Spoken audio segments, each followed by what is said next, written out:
Sabe aquele documento que é tipo o manual de instruções de um país, que define quem ele é e o que ele sonha em ser? Pois é, no Brasil, esse documento é a Constituição de 1988, e é exatamente sobre ela que a gente vai conversar. Vamos juntos desvendar a promessa, os pilares e a missão que ela desenhou para a nação. E olha, tudo começa aqui com essas palavras do preâmbulo. Isso aqui não é só uma formalidade, sabe? É uma baita declaração de propósito. Para entender o peso disso, a gente tem que lembrar de onde o Brasil estava vindo, de 21 anos de ditadura militar. Então, quando os constituintes escreveram instituir um Estado democrático, eles estavam, literalmente, virando uma página na história e dizendo nunca mais. Então vamos lá, vamos começar por aí, por essa grande visão. Qual foi, afinal de contas, a promessa fundamental feita ao povo brasileiro logo de cara ali no comecinho da Constituição? O preâmbulo vai muito além de leis. Ele estabelece os valores supremos da nação.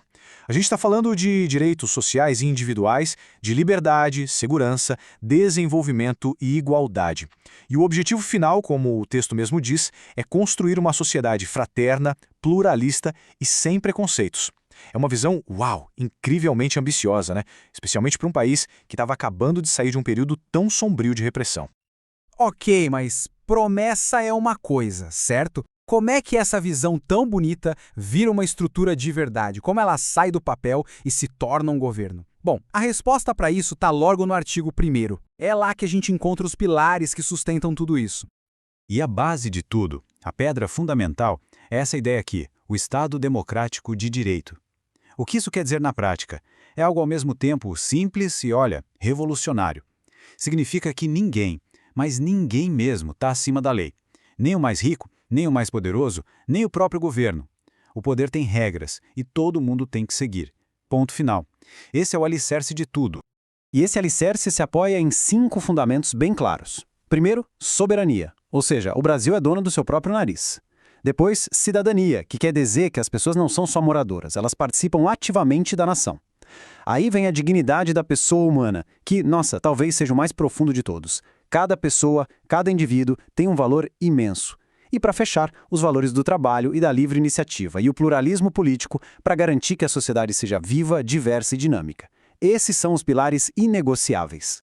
Beleza, já temos a promessa e os pilares. Mas para que tudo isso? Qual é a missão do Estado? Porque a Constituição não é só um manual de regras, não. Ela é um mapa, um plano de ação. Ela diz o que o Brasil tem que ativamente fazer para chegar lá.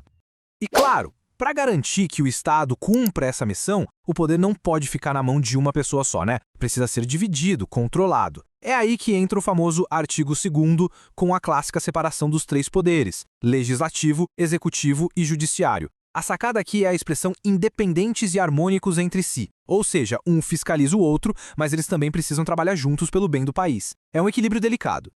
E se a gente estava falando de missão, o artigo 3º é tipo a lista de tarefas oficial do Estado. E repare só no tamanho da ambição aqui.